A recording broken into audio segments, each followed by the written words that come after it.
কে রে এত রাত্রে আসলো রে?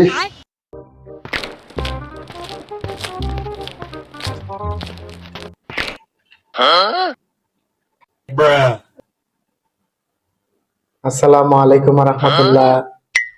রাত বাজে 3:15। এত রাত্রে আপনি কে?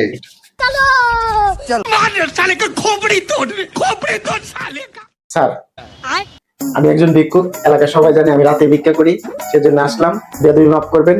আপনি এই এলাকায় 3 মাস ধরে আসছেন, আপনার 3 মাসের বকেয়া কিছু ভিক্ষার রয়েছিল, সেজন্য আসলাম। দয়া করে কি এই ভিক্ষাগুলো দিবেন আমাকে? আল্লাহ, রাত 3টা বাজে আছে ভিক্ষুক ভিক্ষা নিতে। তুমি কেমন ধরনের ভিক্ষুক? তোমার কোনো বিবেক বিবেচনা আছে? স্যার প্লিজ স্যার, আসলে কিছু করার নেই স্যার। আমি আসলে আমার একটা প্রবলেম আছে, আমি তো দিন কানা, সেজন্য রাতে ভিক্ষা করি।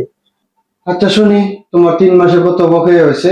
ও স্যার, একটা মিনিট আমাকে সময় দেন স্যার। এই তো স্যার, প্রতিদিন 10 টাকা করে হলে মাসে হয় 300 টাকা। 3 মাসে হচ্ছে আপনার 900 টাকা। স্যার, এই গরিবের কথা যদি মায়া লাগে তাহলে রাউন্ড ফিগার করে 1000 করে দিতেন, তাহলে আমি অনেক খুশি হতাম স্যার। আচ্ছা ঠিক আছে, তুমি দাঁড়াও, আমি তোমার আনফিগার করে নিয়ে আসতেছি। ঠিক আছে স্যার, আনছেন? হ্যাঁ নিয়ে আসছি। আপনার ওই যে হাত দিয়ে তো টাকা দিবেন, ডায়াবেটিসের কলমটা রাখেন দিবেন। ও তাই নাকি? জি। রাউন্ড লাগবে না আমার।